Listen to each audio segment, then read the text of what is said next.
प्रदोष व्रत करण्याचा अधिकार कोणाकोणास असतो आणि हे प्रदोष व्रत कोणत्या कामनेने केले जाते हे सर्व आज आपण या व्हिडिओद्वारे जाणून घेणार आहोत. त्यामुळेच व्हिडिओ स्किप न करता शेवटपर्यंत पाहत राहा. चला तर मग आजच्या या व्हिडिओला सुरुवात करूयात. तर मंडळी, प्रदोष हे शिवव्रत आहे. प्रदोष काल सूर्यास्तानंतर सुरू होतो. त्या कालापर्यंत उपासना करून नंतर शिवपूजा करून पारणा केली जाते. दिवसभर नेहमीचे आह्निक व शिव उपासना करणे इष्ट असते. प्रदोष व्रताचे 4 प्रकार आहेत.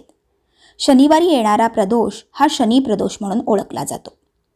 उत्तम गुणसंपन्न पुत्राची प्राप्ती व्हावी म्हणून शनी प्रदोष करतात.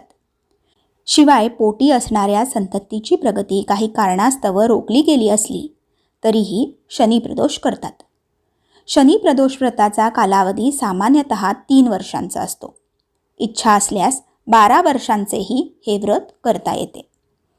मंगळवारी येणारा प्रदोष हा भौम प्रदोष म्हणून ओळखला जातो. आर्थिक परिस्थिती बिकट असेल किंवा कर्जाचा बोजा वाढलेला असेल तर भौम प्रदोष व्रत करतात. सोमवारी येणारा तो सोम प्रदोष होय.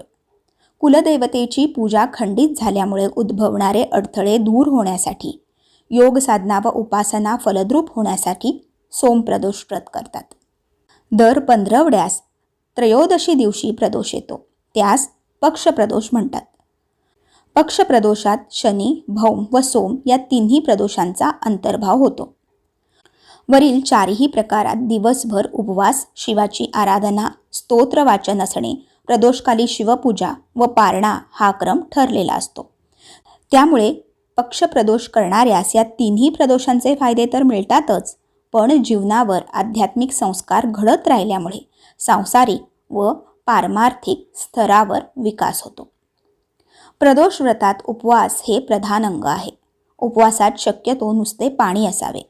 प्रकृतीस मानवत नसेल तर नारळाचे पाणी, फळाचे द्रवरस, गोरस हे पदार्थ असावेत. पण शेंगदाणे, साबुदाणे इत्यादींच्या मिश्रणाने तयार केलेले पचनास जड असणारे व पित्तकारक पदार्थ नसावेत. प्रदोष व्रताचा अधिकार सर्व जाती धर्मांच्या सर्व वयोगटातील स्त्री पुरुषांना आहे.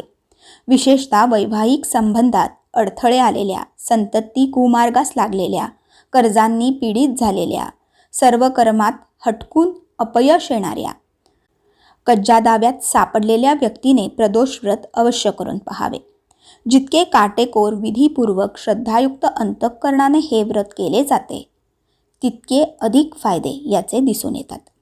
तर मंडळी, आशा करते तुम्हाला हा व्हिडिओ माहितीपूर्वक नक्कीच वाटला असेल. त्यामुळेच व्हिडिओला लाईक करा आणि जास्तीत जास्त लोकांपर्यंत हा व्हिडिओ शेअर करून आपल्या लिसन विथ पूनम या चॅनलला सबस्क्राईब करायला विसरू नका. धन्यवाद. श्री स्वामी समर्थ.